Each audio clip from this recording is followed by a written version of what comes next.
Good day, sir. Today we will explain the three important maritime publication. First is Admiralty List of Radio Signal. Ginagamit ito for radio communication. Kapag may natanggap tayong message about weather report, coast station or radio service, Admiralty List of Radio ang ginagamit natin. Makikita dito ang list of radio station, frequency at kung paano sila i-contact. For example, kung kailangan ng barko makipag-communicate sa coast station, we check Admiralty List of Radio Signal para malaman ang tamang frequency.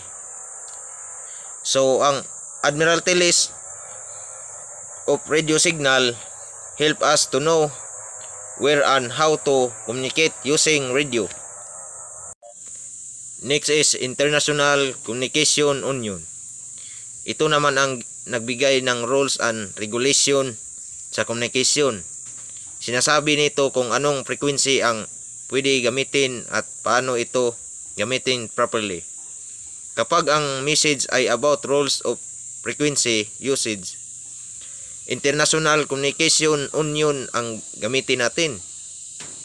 For example, kung hindi tayo sure kung allow ang isang frequency, we check ITU para sa tamang regulation. So, ITU is important because it ensure na lahat ng communication ay sumusunod sa international standard. International Code of Signal. Last is ICS or International Code of Signal. Ginagamit ito sa signal communication. May mga flags, letters at coded messages dito. Kapag may natanggap tayong coded message or signal, ICS ang ginagamit para maintindihan ang meaning.